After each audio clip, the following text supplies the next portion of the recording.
Northern leaders, hunger protest, not Igbo protest, by Chief Malcolm Emokiniovo.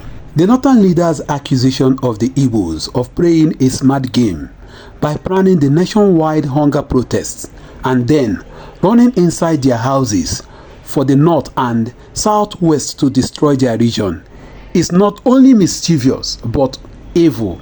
Why mention the Southwest? What has the Southwest got to do with the protest in the North?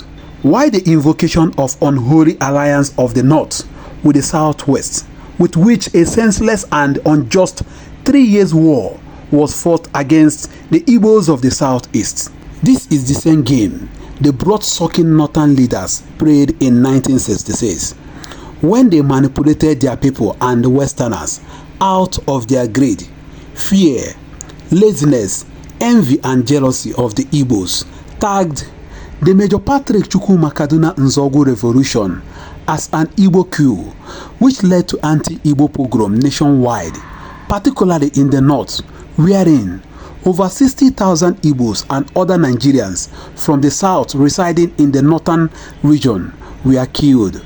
Many were embarrassed, harassed, brutalized and dehumanized, and their properties looted, stolen and or seized.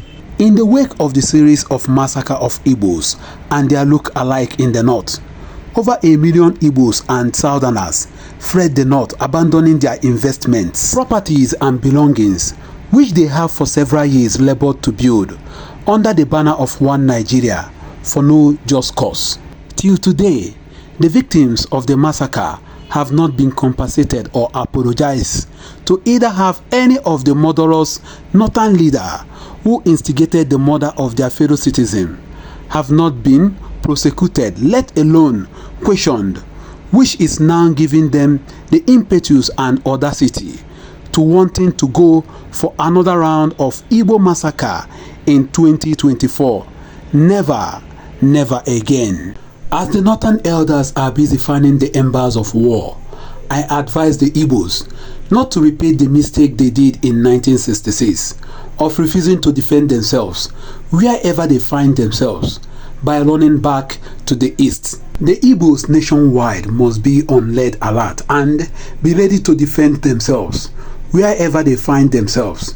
They must defend their lives and properties because Nigeria is for all of us. I repeat, Nigeria is for all of us.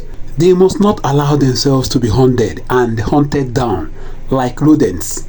I am not saying that the Igbos or any Nigerian should contest ownership of land of their host communities with them.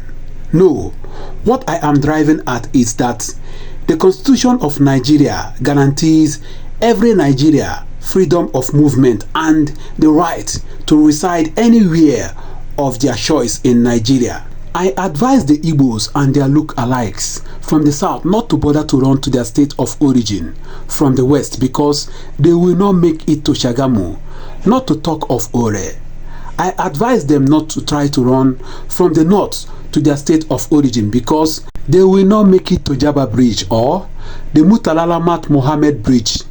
They must not run but stand big, tall and firm to defend themselves from unlawful attacks on their right to life, the dignity of their human person, the right to own property and to move freely and reside anywhere of their choice in their father or motherland. The Northern oligarchy impoverished their people, refused themselves access to Western education, bastardized the Alumajiri educational system, encouraged child marriage and refused family planning. Not the Igbo man. Not consequently must lie on their bed the way they lay it and not to invite the Igbos to bed with them. The Federal North cannot eat its cake and have it back. 1966 is not 2024.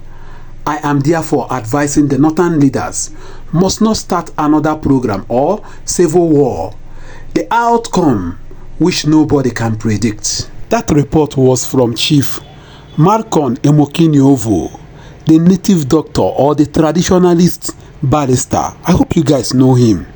The one that went to court with Nzu on his eyes. You heard his article. You heard what he said in that article/report. What do you think? Drop a comment for me.